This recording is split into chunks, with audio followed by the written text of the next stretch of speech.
rapat gitu ya, tadi karena harus segera diselesaikan sehingga saya reschedule kuliahnya. Ya, baik. Topik terakhir ya sebelum minggu yang terakhir adalah diskusi ya, diskusi kemudian terkait dengan wawasan produk halal gitu ya, kalau nggak salah minggu depan. Ya, baik. Materi saya ini merupakan materi di akhir dari DTPU 2 yang memang harapannya, tujuannya ya materi ini bisa menjembatani dari pembelajaran terkait dengan sediaan konvensional dari liquid dan semi solid ya. Kemudian ke arah pengembangan dari sistem pengantaran yang lebih lanjut ya, atau kalau di pustaka kadang Anda membacanya novel gitu ya, atau advance atau inkonvensional. Nah, nantinya kalau Anda berminat setelah tahu ya di TPU 2 kan sudah kuliah, sudah praktikum, kemudian nantinya jika akan berminat untuk mendalami lebih lanjut pada mata kuliah pilihan ya atau riset di farmasetika atau ambil mata kuliah pilihan itu juga tidak harus risetnya nanti di farmasetika ya, bisa jadi di kimia tapi ambil mata kuliah pilihan DDS atau sistem pengantaran obat ya, SSO atau SPO atau DDS. Nah, maka ini merupakan apa wawasan ya sebelum ke kuliah DDS. Nanti di kuliah DDS, SPO, Anda akan belajar lebih detail gitu ya terkait dengan sistem pengantaran obat atau pengembangan yang lebih advance. Ya, oke. Kemudian yang sudah Anda kenal, di sini kita fokus kembali pada sediaan liquid dan semi solid ya. Namun tidak menutup kemungkinan pengembangannya itu bisa saja dia ingin dibuat sediaan yang lebih stabil oleh karena itu. Contohnya misalnya liquid ya. Di sini ada formulasi liofilisasi. Artinya pengembangannya dari sediaan liquid dosage form dikembangkan menjadi sediaan yang dry ya, kering dengan cara di liofilisasi, ditambahkan bahan lioprotektan ya, kemudian digunakan metode bisa spray dry atau freeze dry ya. Oke, kemudian problem apa yang ada sehingga perlu pengembangan lebih lanjut? Nah, pasti untuk pengembangan itu adalah masih ada kekurangan gitu ya, atau dikatakan problem boleh, kekurangan boleh, namun juga mungkin sudah bagus, tapi industri itu ingin ada varian gitu ya, variasi dari satu produk dan mengikuti update perkembangan teknologi. Jadi bisa saja karena adanya masalah, misalnya masalah kelarutan ya. Problem kelarutan belum bisa teratasi meskipun sudah dibuat sediaan suspensi. Ternyata ada kendala mengalami caking begitu ya. Nah, kemarin kan Anda kan semua evaluasi ya, apakah ada yang mengalami problem caking? Ada nggak? Pak, ini yang belum on cam ini apakah orangnya ada? Patrick, Gregorius, Gracia, Amanda, Davinda. Apakah hadir? Hadir, Prof. Hadir, Prof. Amanda hadir.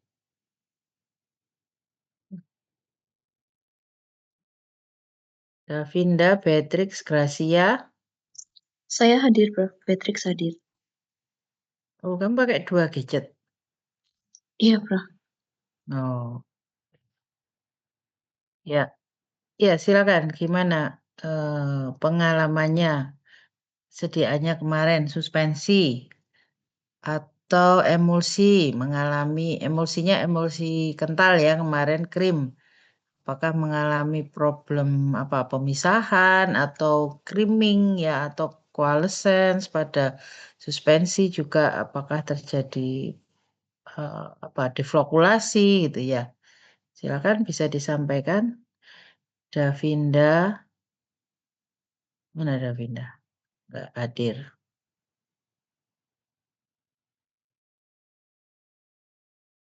Amanda boleh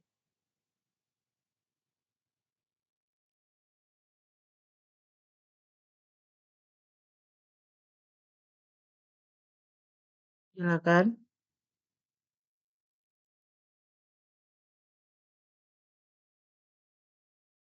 Mohon maaf, Prof. Eh, Wi-Fi saya lagi error. Tadi terputus-putus suaranya. Ya, kemarin Anda punya pengalaman apa pada evaluasi suspensi atau emulsinya? Apa yang terjadi?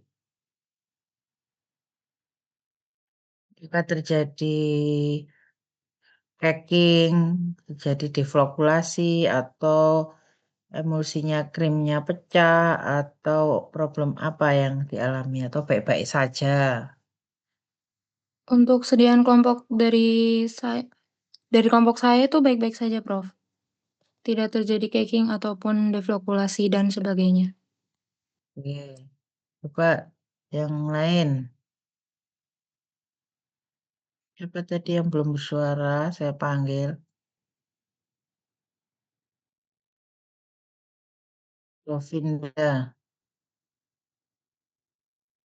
Zahra, Mufariza, Kalista.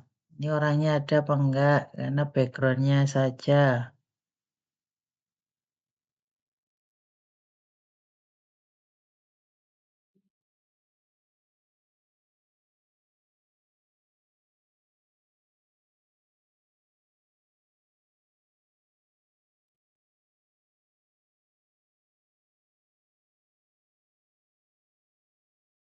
Silakan.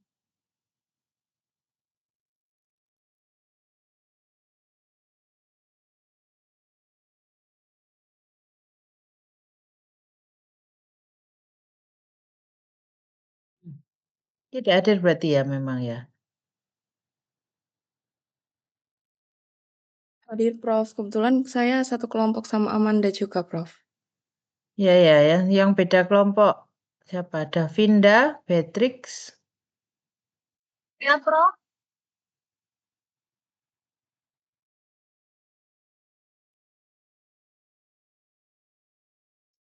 Seingat saya, suspensi kelompok saya itu susah dikocok, Prof. Masih ada yang tinggal. Artinya susah dikocok berarti apa fenomena yang terjadi? Caking begitu, Prof. Cracking ya. Kira-kira penyebabnya apa kira-kira?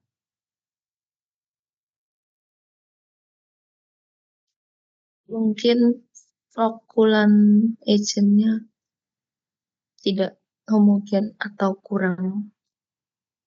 Yang tidak homogen flocculating agent-nya atau partikel bahan aktif.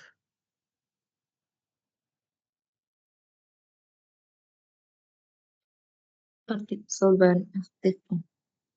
Ya, ya. Jadi partikel bahan aktif ketika di apa namanya dalam sistem ya, dia tidak apa bisa berinteraksi dengan baik gitu kan dengan suspending agent ya. Suspending agentnya kurang nggak kira-kira? Kekentalannya gimana?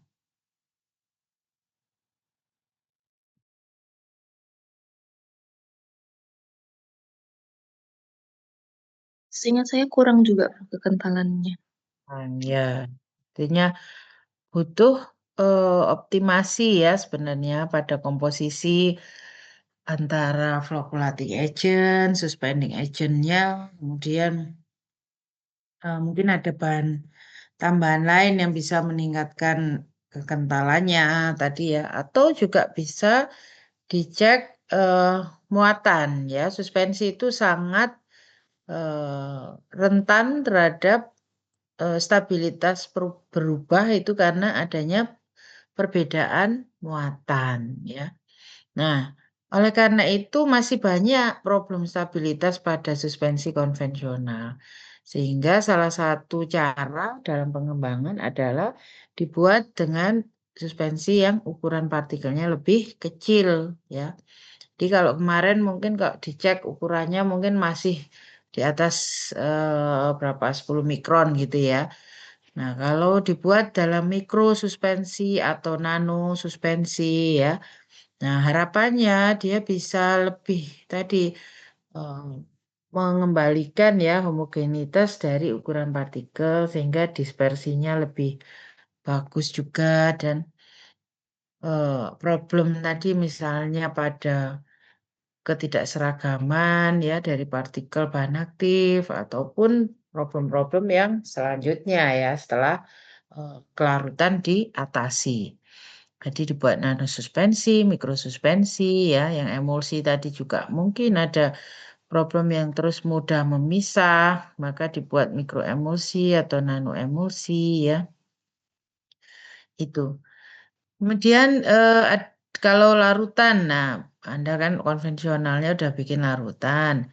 Kemudian ada pengembangan dalam bentuk larutan miselar ya. Artinya di situ ada kontribusi dari pembentukan misel oleh surfaktan ya. Jadi surfaktan tertentu.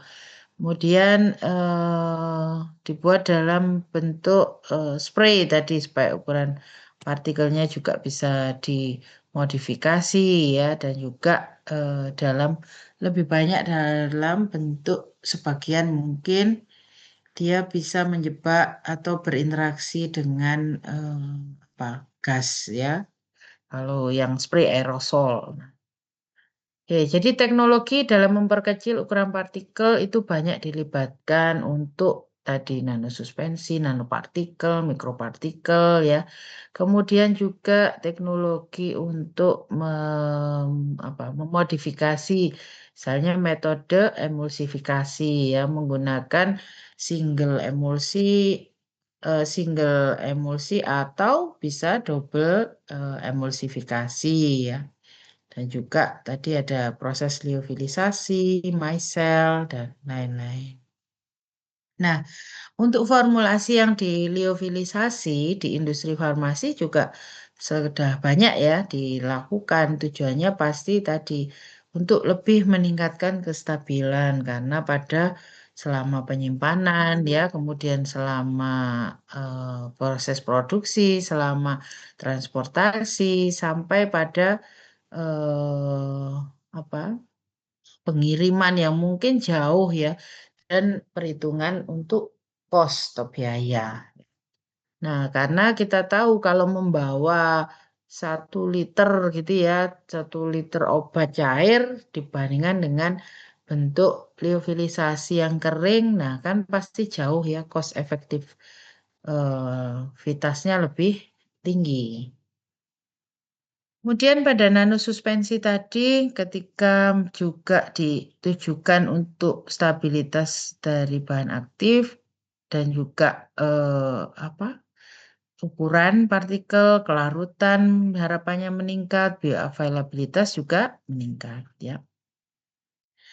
Lalu juga bisa ditujukan untuk bahan-bahan yang memang drug loadingnya masih rendah. Kemudian dibuatlah pada sediaan nano suspensi atau nano kristalin untuk meningkatkan efisiensi dari penyebakan bahan aktif atau pemuatan dari bahan aktif ya. Nah, tekniknya atau metodenya apa saja dengan cara apa? Caranya sangat beragam ya. Mungkin yang Anda kenal di DTPO1 pengecilan dengan metode apa? Milling gitu ya. Kemudian pada DTPO2 juga bisa menggunakan metode yang peningkatan high speed Kemudian juga peningkatan pressure ya, tekanan, lalu peningkatan apalagi penambahan modifikasi pelarut ya. Nah, kemudian pada emulsifikasi juga demikian. Emulsifikasi dengan metode satu emulsifying atau double emulgator ya.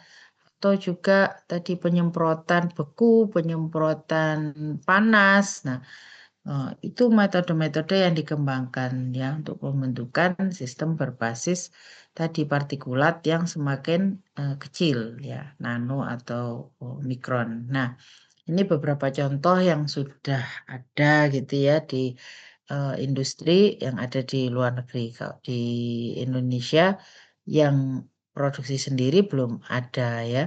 Yang terbaru mungkin pada beberapa sistem liofilisasi ya. Jadi pada obat yang memang bahan aktifnya micronized atau liofilisasi itu sudah ada pada beberapa obat di Indonesia.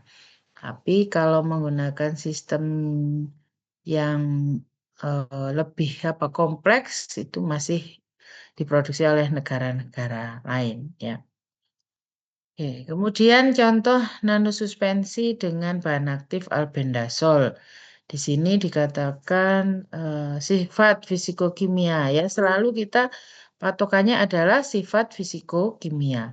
Jadi ketika dia memiliki problem BCS kelas berapa, oh dia kategori obat yang sukar larut, terus permeasinya rendah atau tinggi kan begitu ya. Lalu kemudian formula apa yang paling memungkinkan untuk bisa diproduksi? Apakah nanosuspensi, apakah nanokristal, atau mikroemulsi ya, dan lain-lain. Nah, pada formula yang tadi em, ukuran partikelnya minimum namun tetap stabil. Di sini albendazol nanosuspensi diproduksi dengan cara high pressure homogenisasi. Kemudian di liofilisasi tadi sehingga dia menjadi bentuk solid dosage form yang stabil. Kemudian contoh yang lain yaitu itraconazole. Ini juga dibuatlah partikel yang terdispersi. Memang partikel yang sangat halus tadi kan membuat juga kalau sangat halus juga tidak terlalu bagus pada formulasi ya. Anda udah pengalaman kemarin. Kenapa ada butuh apa namanya bahan aktif dan bahan tambahan itu pada dry syrup ya.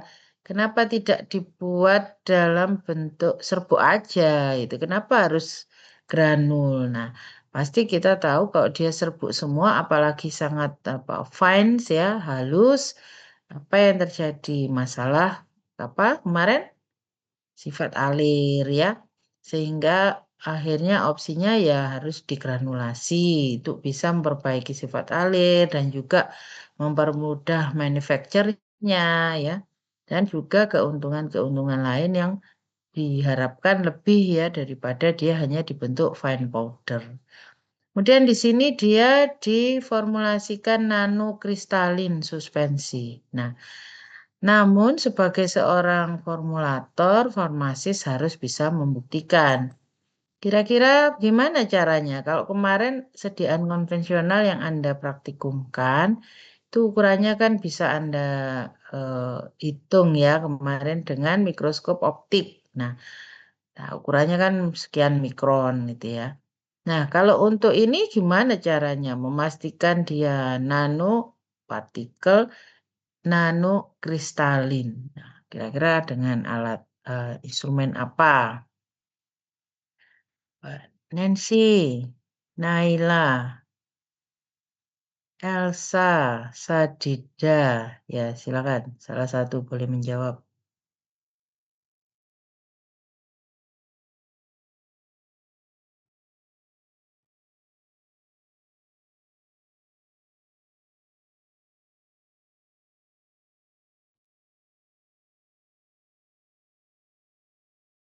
Adakah orangnya?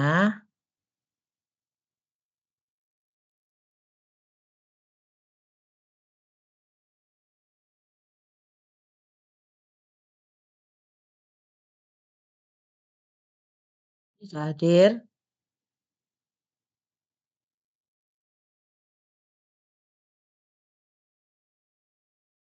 Nancy Sadida tidak hadir.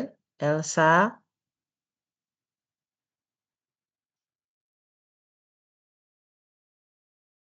Oke, tidak ada. Evan, silakan.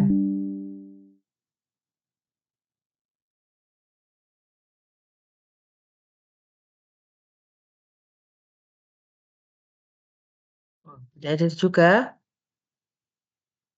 Oh, ada tuh. Oh, iya. Ya, silakan. Dengan scanning electron microscope mungkin, Bro. Ya, untuk melihat salah satunya dengan scanning elektron mikroskop ya, bisa melihat bentukan bentukan ya, lebih kepada morfologi. Nah, kalau alat mengukur ukurannya, maka bisa ya scanning elektron mikroskop bisa tampak ya ukurannya. Tapi mungkin yang lebih valid juga dengan eh, nano sizer ya. Jadi seperti apa namanya, master sizer itu untuk mengukur ukuran mikron. Nah, kalau nano sizer ada kita punya ya Delsa Nano. Oke, terus kalau melihat nano kristalin, kira-kira pakai alat apa ini? Nano kristalin membuktikan mau melihat benar nggak dia kristalin gitu. Kira-kira apa ini? Sintana, Masdar.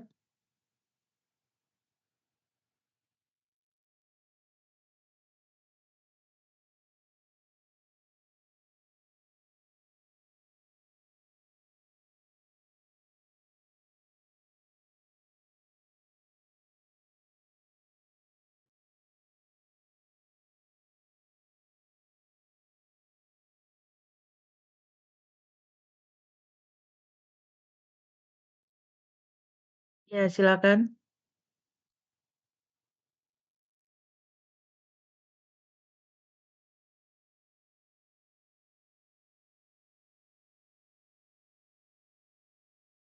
Tidak hadir juga.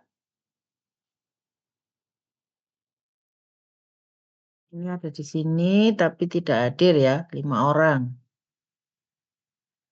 Tidak ada. Mohon izin, Prof. Tadi saya kebentar, mohon maaf. Ya, silakan menjawab. Bisa diulangi, Prof? Pertanyaannya gimana, Prof?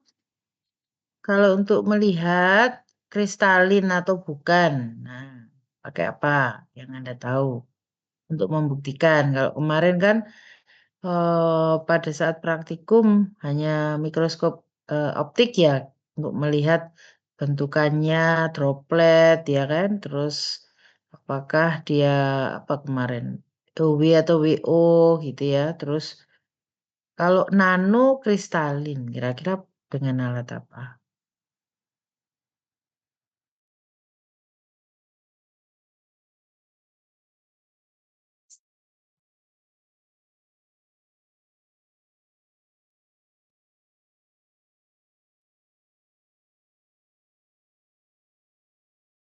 Oh ini kristal, benar. Sudah terbentuk nanokristalin. Oh ini masih serbuk blur gitu ya. Oh ini amorf. Mungkin pakai XRD, Prof.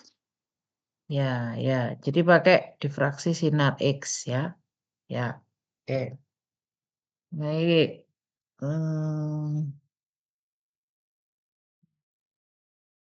Kita lanjutkan. Nah, nano emulsi ya. Nano emulsi. Anda kemarin tidak membuat emulsi yang cair yang ini ya, liquid ya, tapi kemarin emulsi kental atau krim ya. Oke, nano emulsi juga demikian ya. Jadi untuk bahan yang memiliki apa namanya kekurangan pada aspek kelarutan ya, terus bioavailabilitas, maka bisa menjadi salah satu opsi untuk pengembangan. Dan ini contohnya kebanyakan obat-obat anti kanker ya, karena dia memang rata-rata juga sulit ya larutnya dalam air kan. Kemudian dia membutuhkan kelarutan di fase yang lain ya. Kemudian micellar tadi critical point-nya adalah untuk membentuk larutan micellar harus ada bahan yang berfungsi mengendalikan CMC atau critical micelle concentration ya.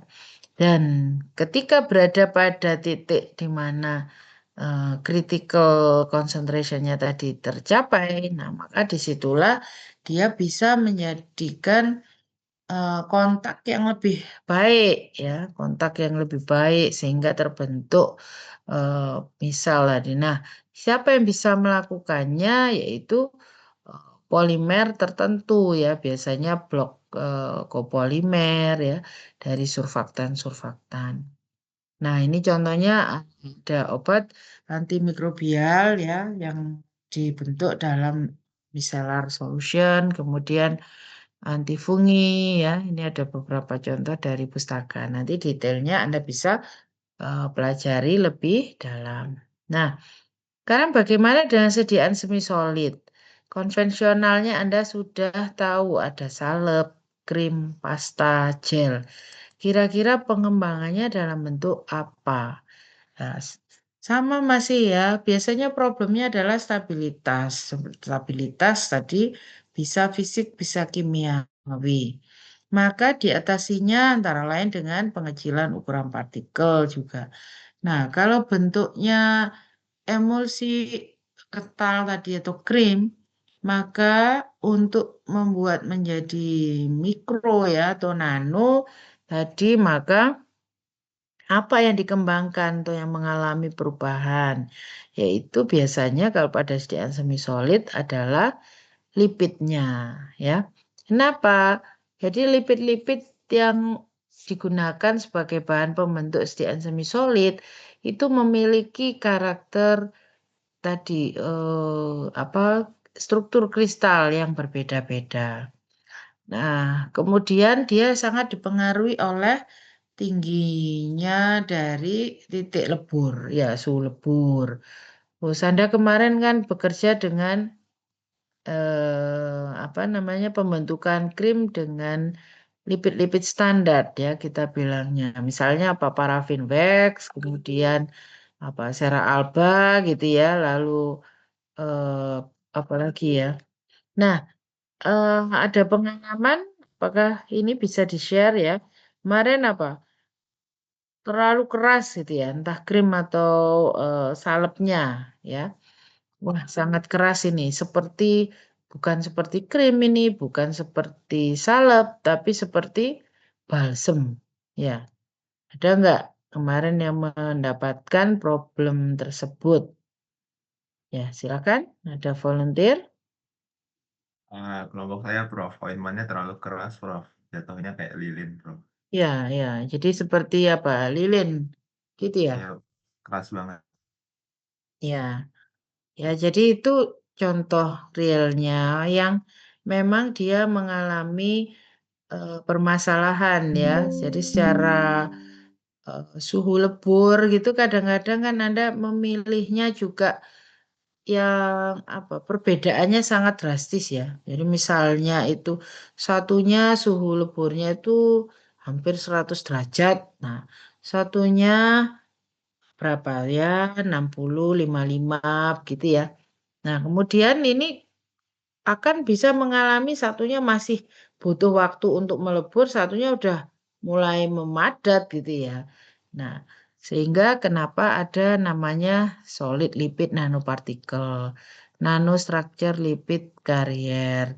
Ini semua pengembangannya di mana lipid-lipid yang digunakan untuk bahan ini tidak sama dengan lipid yang Anda gunakan di praktikum ya. Jadi ini teratur gitu kalau disusun gitu keteraturan dari struktur kristalnya ya. Oleh karena itu memang bahannya lebih mahal. Makanya kenapa kalau digunakan sediaan semi solid kan banyak untuk sediaan kosmetik ya. Jadi kenapa kok ada krim yang krim atau lotion ya yang sangat halus gitu ya, atau ya halus lembut ya sampai tidak berasa dan tidak meninggalkan bekas sama sekali kalau digunakan di wajah gitu ya. Ya karena tadi dia memang bahannya jenisnya berbeda ya.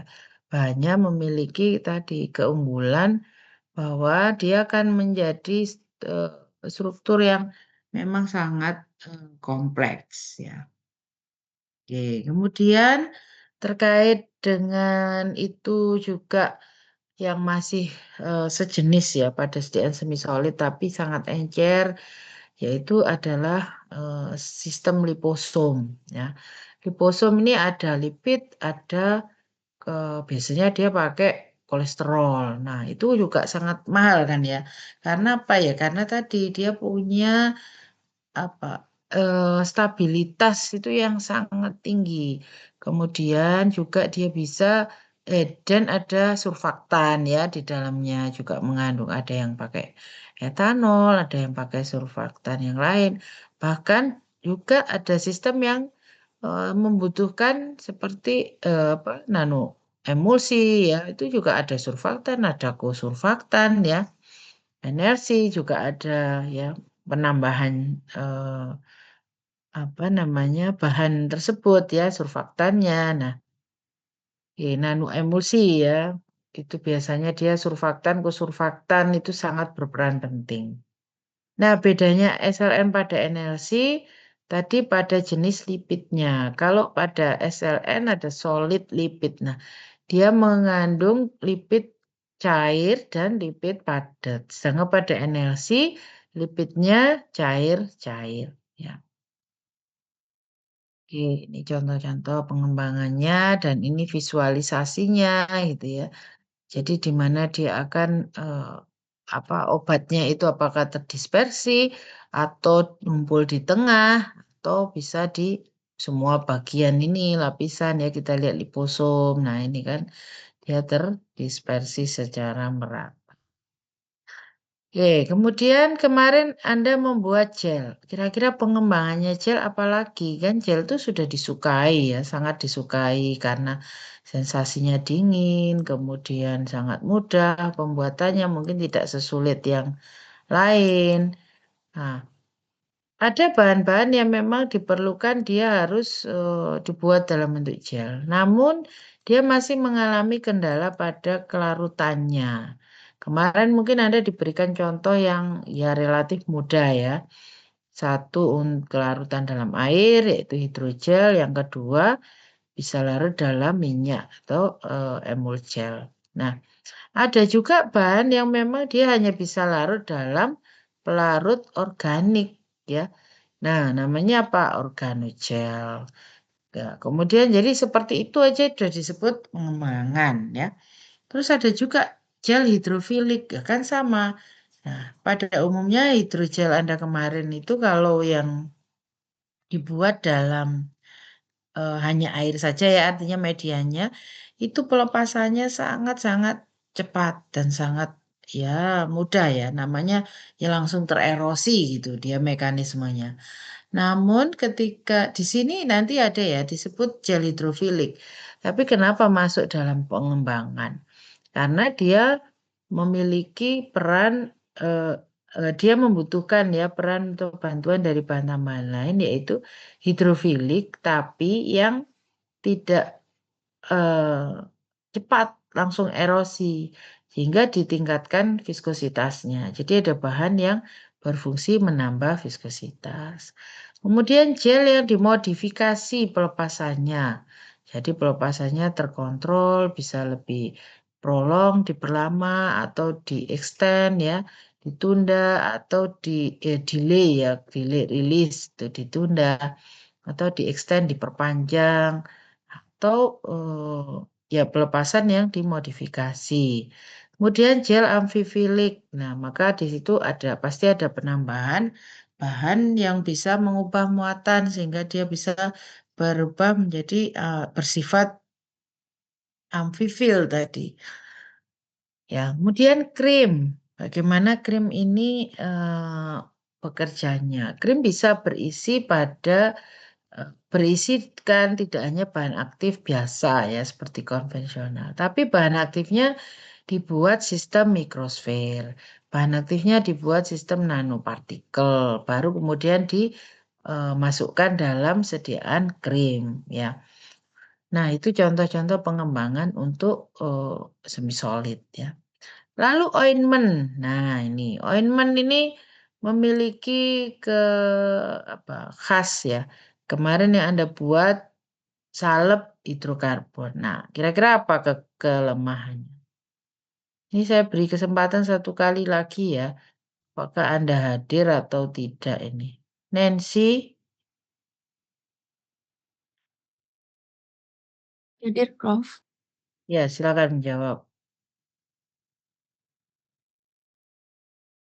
Ointment Anda kemarin salepnya apa? Kalau hidrokarbon itu sebenarnya masih punya kekurangan. Apa kekurangannya?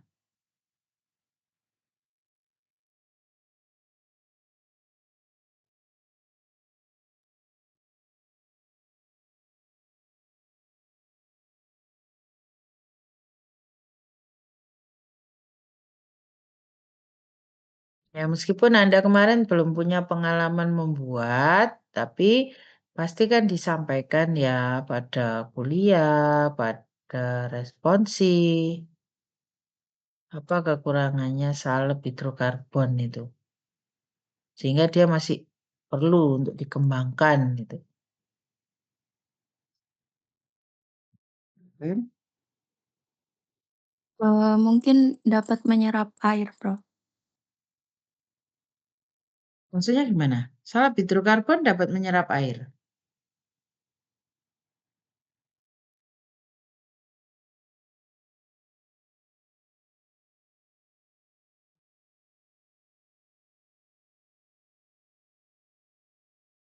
Hmm?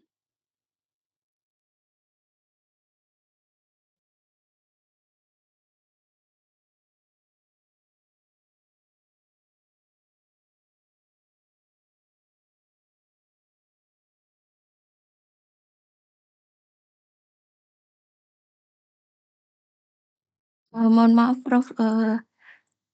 Ternyata tidak bisa menyerap air karena memiliki tekstur yang lengket. Untuk kelemahannya mungkin untuk susah dicuci.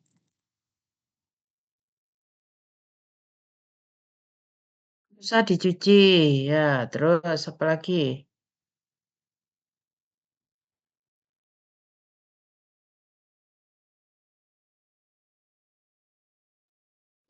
Terlalu oklusif, Prof. Terlalu oklusif? Oklusif itu baik atau jelek?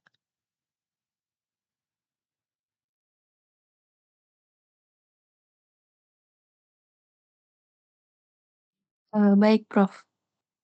Terus?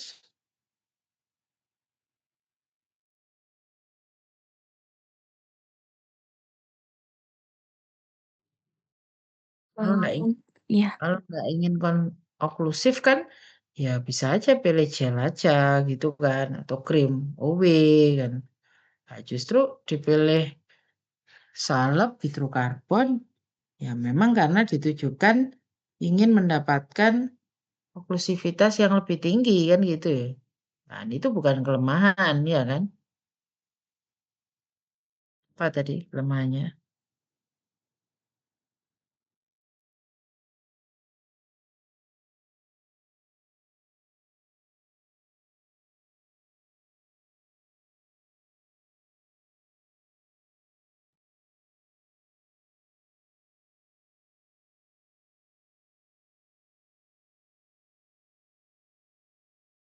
Sulit untuk dicuci, Prof. Boleh dicuci ya. Terus bau ada kelemahan nggak bau?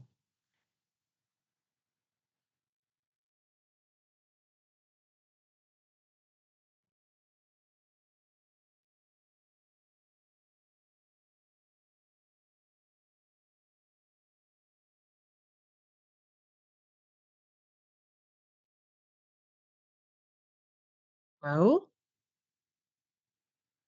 Baunya kurang nyaman mungkin dari bahan aktifnya, dari adapselane tersebut. Ya, jadi beberapa basis hidrokarbon itu menimbulkan bau yang memang kurang akseptabel gitu ya, terutama pada lipid-lipid yang memang konvensional tadi. Sehingga itulah kenapa ointment ini juga masih membutuhkan pengembangan ya. Oke, kemudian nih contoh-contoh pada tadi ya misalnya dibuat ini mulai mikro emulsi sampai submikron emulsi gitu. Kemudian ada juga gel digabung dengan mikro emulsi. Lalu ada oleo hydrogel ya, kemudian lamellar cream. Nah, oke baik. Sekarang kembali pada kita tarik benangnya gitu ya bahwa semua sediaan jadi gini disebut novel, advance atau inkonvensional itu artinya tidak harus Anda menjadi penemu seperti pemecah rekor gitu ya atau pemilik Nobel tidak perlu sehingga kenapa skripsi itu ya judulnya kan nggak perlu yang bombastis. Jadi selama ada pengembangan di dalamnya untuk bisa mengantisipasi atau memenuhi suatu menutupi gap ya yang ada antara riset yang satu dan riset yang lain itu sudah menjadi penemuan pada suatu penelitian ya. Tadi itu sudah dikatakan ada pengembangan. Oleh karena itu tadi misalnya Anda memodifikasi jadi selama modifikasi pelepasan yang tadinya pelepasannya burst atau sangat cepat menjadi pelepasan terkontrol atau sustain atau extend tadi atau prolong. Nah, itu sudah disebut mengalami pengembangan. Yang kedua, jika ada fleksibilitas dalam rute penggunaan. Ini misalnya begini, insulin. Nah, insulin itu selama ini penggunaannya apa? Injeksi gitu ya, diinjeksikan maksudnya. Oke, parenteral. Nah, kemudian subkutan, apa? Lalu insulin ini dikembangkan menjadi insulin gel misalnya, atau insulin rute yang lain ya, insulin inhalasi. Nah, itu artinya sudah ada pengembangan ya. Jadi tidak perlu seperti menemukan hal yang sangat baru ya, tidak harus sangat baru sekali gitu ya. Oke, kemudian novel pada gel tadi ya. Misalnya juga penggunaan gelling agent yang lebih dari satu. Nah, itu sudah dikatakan pengembangan. Anda kemarin kan pakai satu jenis gelling agent ya. Nah, kemudian ketika gelling agentnya ditambah menjadi 2 atau 3 atau dimodifikasi dengan reaksi kompleksasi. Nah, itu sudah merupakan pengembangan. Atau gel ditambah polimer lain yang bersifat sangat bioadhesif. Ya, atau ini tadi ya, ada teknologi-teknologi yang ikut di dalam. Oke. Kita lanjut lagi, jadi ketika ada rute-rute pengembangan, maka rute lain ya yang tidak umum digunakan itu sudah merupakan bentuk pengembangan. Contohnya di sini ada nasal. Nah, ada contoh di pustaka, nanti juga Anda cari ya. Vitamin B12 itu umumnya peroral. Tapi kemudian ada peneliti yang dia melakukan riset dan menemukan vitamin B12 dibuat nasal gel. Nah, ternyata hasilnya dicek kadarnya itu ternyata juga sama atau bahkan jauh lebih tinggi ya dari rute yang normalnya. Nah, hal-hal seperti itu artinya ada perbaikan, ada kekurangan yang bisa dipenuhi atau ditutupi ya. Ini contoh pengembangan kontrol rilis. Bagaimana cara bisa membuat sediaan kontrol rilis? Nah, salah satu cara yaitu dengan mengubah muatan, memberi muatan yang berlawanan dengan bahan aktif ya, sehingga nantinya interaksi di dalam polimer pembentuk gelnya tadi akan bisa mempengaruhi juga bagaimana cepat atau lambatnya suatu bahan aktif itu lepas dari basisnya, ya. Kemudian ya ini ya, jadi bisa dimix dengan surfaktan sehingga menghasilkan muatan yang berbeda. Lalu organogel tadi ini contohnya ada antigen yang sebagai model dari bahan aktif yang dia membutuhkan kelarutan pada organik ya atau minyak-minyak vegetable oil. Oke. Lalu organogel karena pakai pelarut organik ada kalanya membutuhkan perubahan suhu. Nah, ketika terjadi peningkatan suhu, maka dibutuhkan juga saat proses manufaktur adalah tangki ya khusus atau chamber. Karena pasti double layer ya atau double jacket. Satunya untuk membantu mengontrol suhunya supaya tidak terlalu panas dan meningkat sehingga dia akan mengganggu stabilitas dari bahan aktifnya ya. Karena tujuannya di sini sebenarnya dia cukup banyak untuk melarutkan ya. Dan kemudian ketika ada proses pemanasan dan pendinginan tadi maka harus dikontrol. Intinya adalah gelnya tetap terbentuk dengan jaring-jaring 3 dimensi yang sangat stabil sehingga bahan aktif tadi yang memang diharapkan terdispersi di seluruh bagian dari basisnya tadi. Kemudian gel yang pelepasannya diperlama ya, extended. Dengan cara apa? Bisa dengan cara tadi menggunakan lebih dari satu gelling agent. Di sini menggunakan santan gum dan locus bean gum. Kemudian dikombinasikan dengan stabilizer. Di sini pakai dextrose ya. Sehingga dengan adanya matriks itu maka harapannya gelnya menjadi lebih ini tight, kuat ya, kuat kaku gitu kan. Jadi kaku lah. Akhirnya dia bisa mengontrol tadi pelepasannya sehingga mekanisme pelepasannya tidak langsung erosi, tapi apa? Misalnya swelling dulu ya, kemudian difusi perlahan baru kemudian erosi.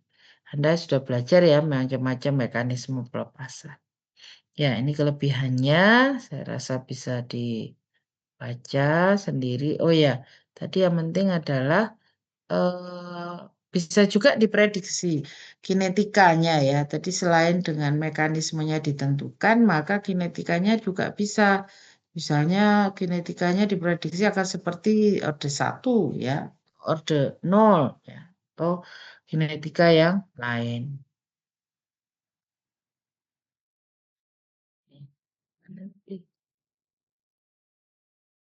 Ini sudah tadi ya. Oke, hidrofilik gel tadi yang saya sampaikan. Jadi gelnya hidrofilik, tapi ini diproduksi dengan peningkatan viskositas supaya sistem strukturnya tadi bisa mengendalikan ya pergerakan-pergerakan dari molekul-molekul bahan aktifnya. Nah, sehingga untuk pengembangan obat-obat yang berbasis pada sistem yang ingin diperlama atau dikontrol ya, jadi sekarang sudah merupakan pengembangan yang banyak dilakukan oleh para peneliti. Nah, ointment tadi ya diharapkan benar kalau hidrokarbon murni itu kan memang dia tidak bisa menyerap air. Nah, tapi kerugiannya tadi ya jadi sulit untuk dicucikan. Terus meninggalkan bekas ya stain yang lengket-lengket juga gitu kan. Terus belum lagi baunya. Maka pengembangan ointment tadi bisa dimodifikasi, dibuat sehingga basisnya menjadi lebih bisa menyerap air sebagian ya. Kemudian tetap syaratnya tidak boleh mengiritasi kulit. Lalu kemudian juga dijadikan lebih odorless. Lalu tadi lebih mudah, lebih tidak ada baunya, lebih menarik lah, lebih akseptabel ya. Terus pelepasannya juga bisa dikontrol. Nah, itu contoh-contoh pengembangan. Nah, gimana caranya? Ini contoh macam-macam basis ya. Basis salep modern sudah ada. Jadi kalau dulu hanya pakai Adepslane ya. Terus apalagi Adepslane sama liquid parafin gitu ya. Nah, maka pada salep-salep yang bagus-bagus ya, yang formulasinya Anda tahu tidak meninggalkan bekas, tidak bau. Nah, dia sudah kombinasi. Ada yang dikombinasi dengan basis gel. Ada yang memang menggunakan basis salep modern. Terus gliseril monostearat ini salah satu contoh basis yang digunakan untuk salep-salep modern yang sama sekali tidak menimbulkan bau gitu ya. Nah, krim tadi pengembangannya pasti diharapkan membuat krim yang lebih halus. Terus punya efek emolien yang lebih bagus gitu ya. Lalu juga tadi ketika dioleskan juga sangat mudah merata. Nah, kemarin ada nggak yang krimnya itu masih ada partikel-partikelnya gitu, sehingga dia akan menjadi agak kasar gitu ya. Ada? Nggak ada? Oh, semua halus krimnya?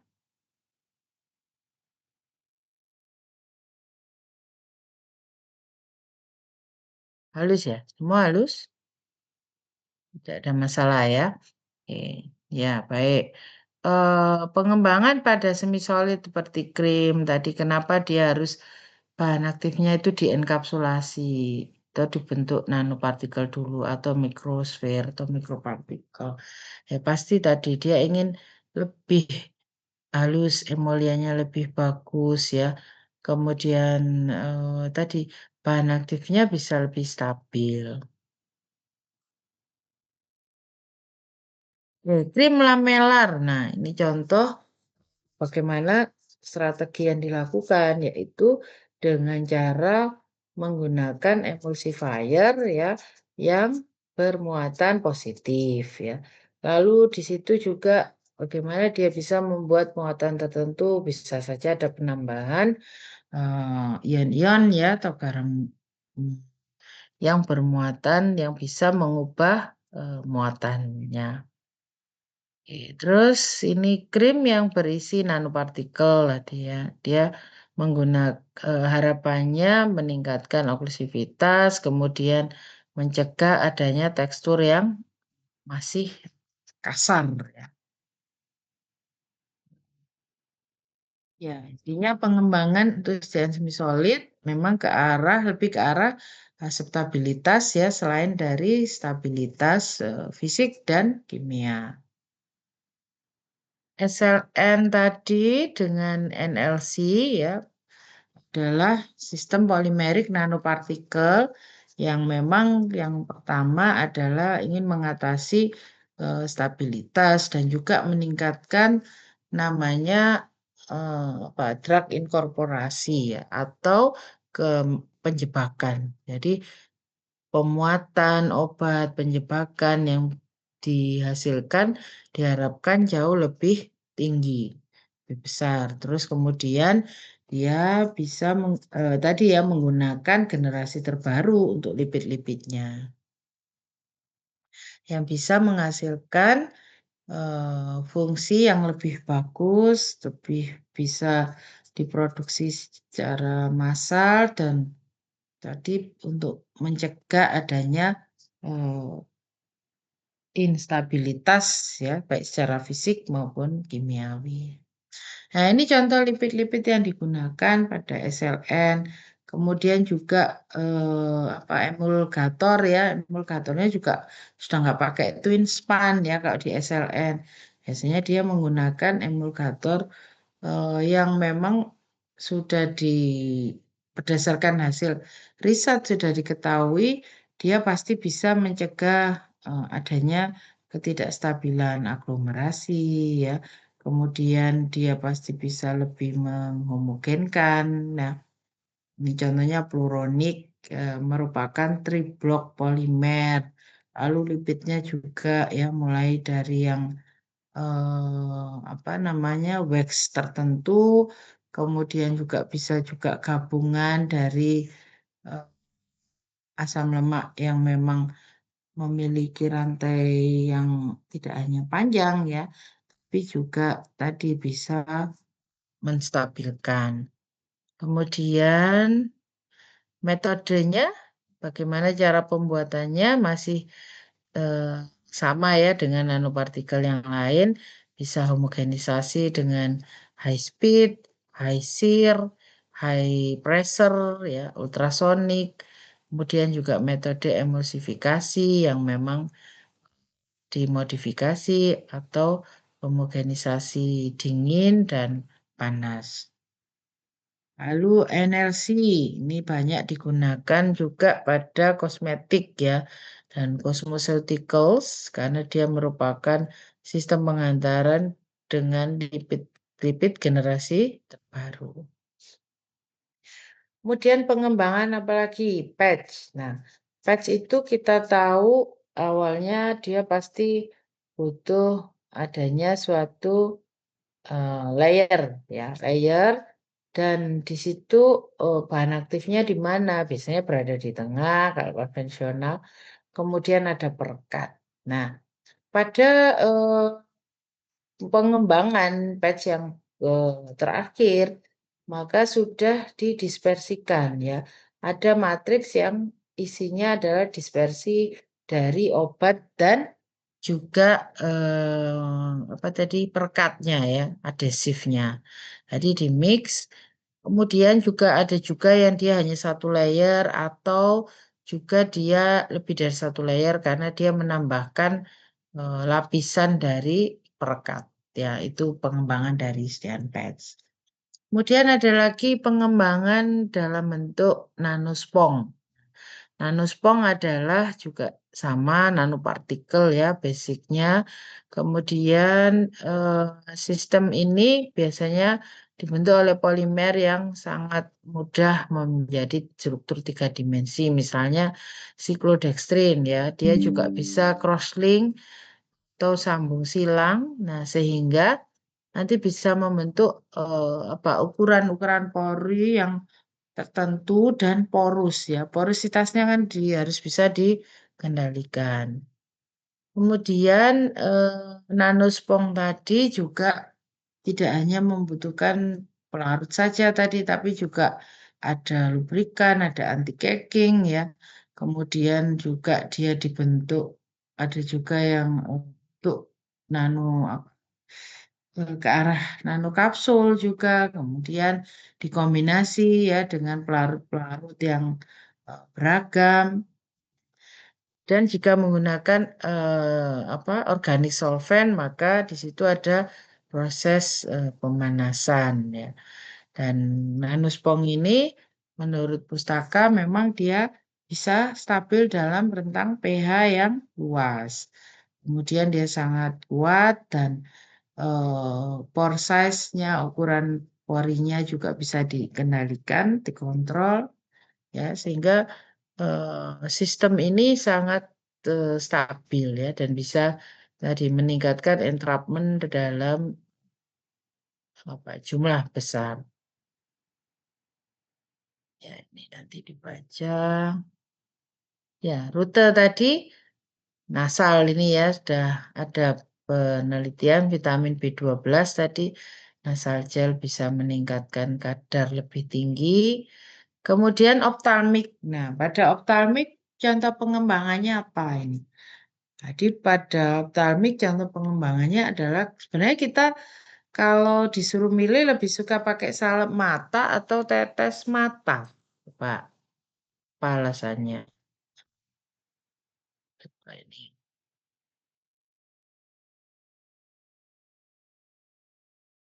Hayo dia.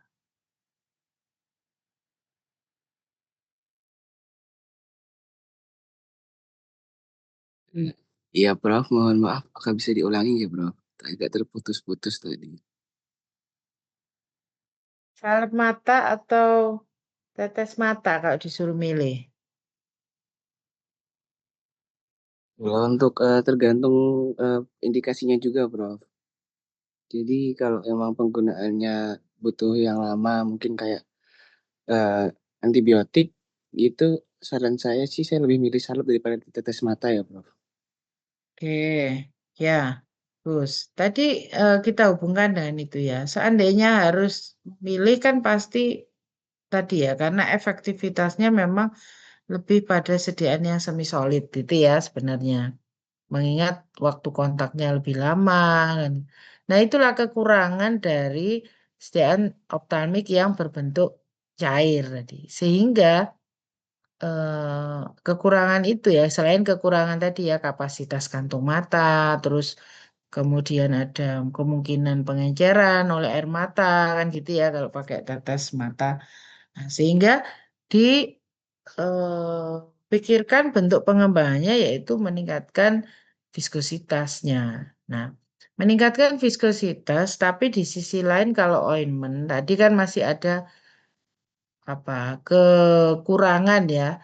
Jadi kalau salep mata, masa di mata lengket-lengket ya memang dia kan sebenarnya lebih efektif gitu ya bentuk ini. Oleh karena itu dimodifikasi dengan cara tetes mata larutan tadi ketika sudah diteteskan pada tadi ya kantung mata kemudian dia kontak maka dengan pH lingkungannya tadi di cairan mata dia akan berubah meningkat viskositasnya menjadi seperti gel.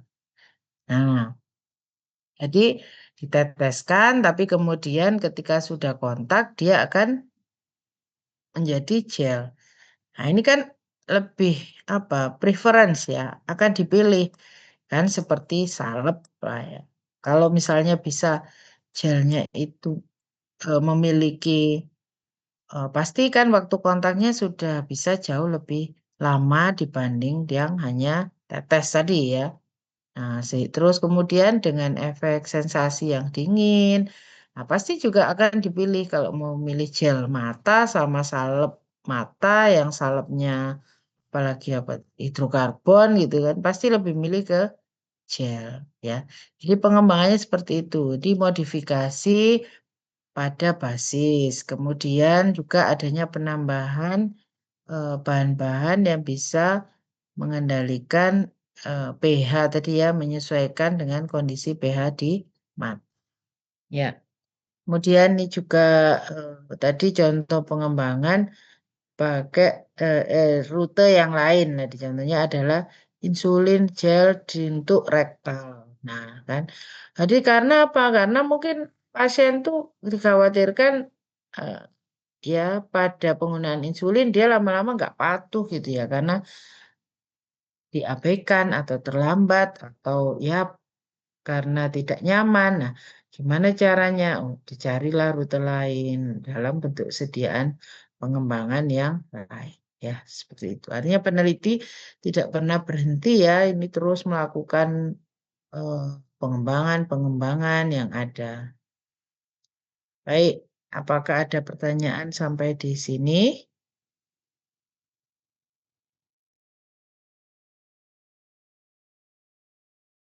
Silakan sambil mengisi presensi. Presensi.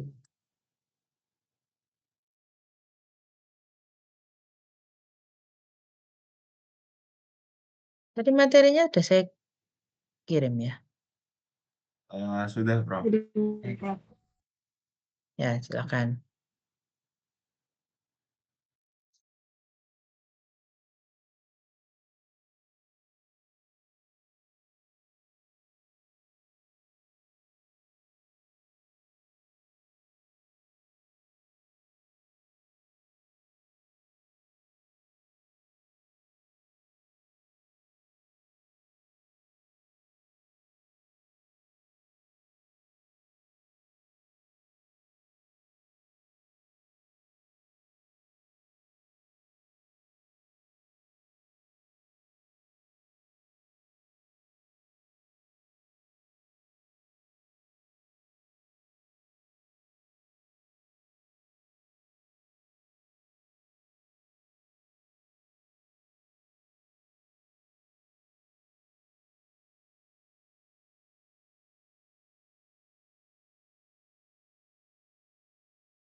Sudah semua ya?